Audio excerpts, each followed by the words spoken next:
And welcome to the Factor Uncensored. Well, it has been 5 years since we first reported on a cancer cluster in the 5th Ward neighborhood and Cashmere Gardens. Now, groups of people in the same neighborhood falling ill, even dying from this cancer.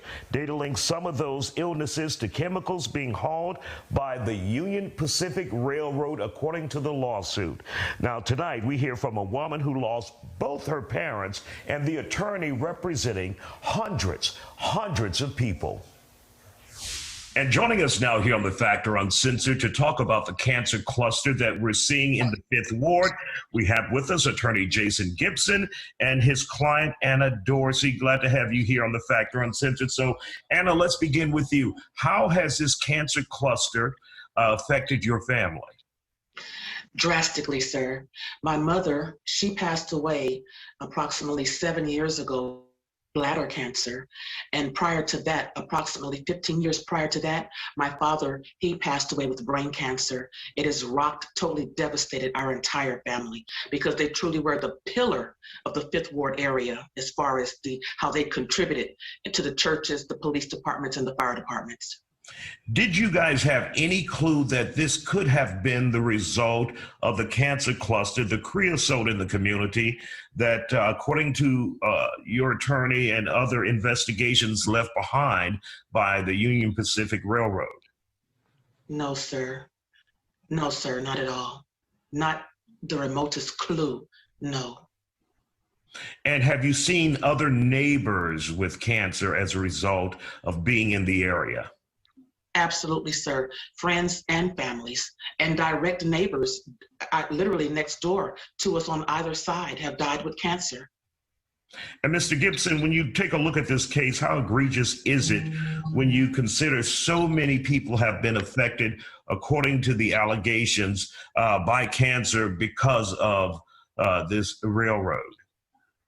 Well, I've been doing this for a while. I've seen a lot of bad things done by a lot of bad companies, and this by far outweighs them all. As you said, the conduct is egregious, and what makes it that way is the flat-out cover-up of what Union Pacific has done over the last few decades. They've known the contamination has been there, yet they haven't warned anybody, and they continue to keep it silent while trying to deal with the city under the radar and pay people off as they go, at least the residents. Now, have we seen any federal investigations besides local investigations into this site, and has it been declared a Superfund site? It has not been declared a Superfund site. It should. I'm not aware of any federal investigations that are ongoing now, but it's our goal to make that happen. There have been Texas TCEQ investigations along with the Texas Human Health Department. So we're hoping that it becomes a bigger national issue. It should be, and definitely should be declared a Superfund site. Now, when we take a look, it is in the 5th Ward area. How many people have come forward to you so far, Mr. Gibson, essentially saying, I have cancer, can we take a look and see if this is the result of the damage that may have been allegedly done by Union Pacific in the area?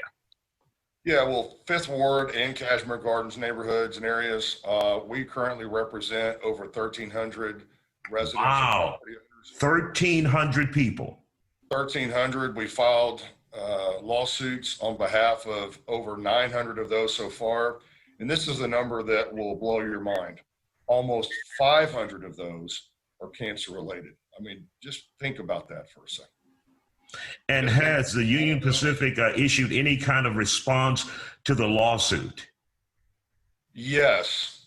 In essence, we know there's contamination, but we don't think it's related to all of these medical issues in the cancer. So they're not denying that they've contaminated the properties in the groundwater.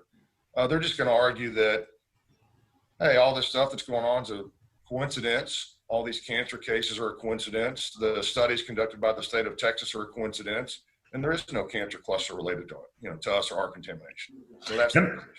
Ms. Dorsey, this is no surprise to you. We have seen this all over the country when it comes to Black and minority communities, right? Absolutely, sir. Absolutely. What are you hearing from your neighbors? Are they moving forward with lawsuits when it Absolutely, sir. To my knowledge, we're all holding out hope that we will all that this will be a quick resolve. In retrospect, we know they're going to drag it out as long as possible, but we're wanting the Pacific Railroad to step up, admit to what they've done, and go ahead and give people closure on this, because it's just ripping so many of us apart. And one of the points that Ms. Dorsey makes, Mr. Gibson, is that sometimes justice is slow. And we could see people die before there is a resolution to this, right? That is correct. Absolutely. Yes, absolutely. A lot of people have died already. And I can tell you that by the time this lawsuit is resolved one way or another, there will be more people that have passed, unfortunately. This is a serious, serious matter. This is a company with unlimited resources. They can drag it out, or they're going to try to drag it out as long as they can. But you know what the residents have going for them is, doesn't matter if you're Union Pacific or any other large corporation with a ton of money, you're only as good as a lawyer you send in the courtroom. It levels the playing field. And I can assure you and all the residents of Fifth Ward and Cashmere Gardens and others that have been affected by this contamination that we're going to do everything humanly possible to remedy this situation as soon as possible. All right. Well, we want to thank you all for joining us on the Factor Uncensored. And Mrs. Dorsey, we want to wish you good luck.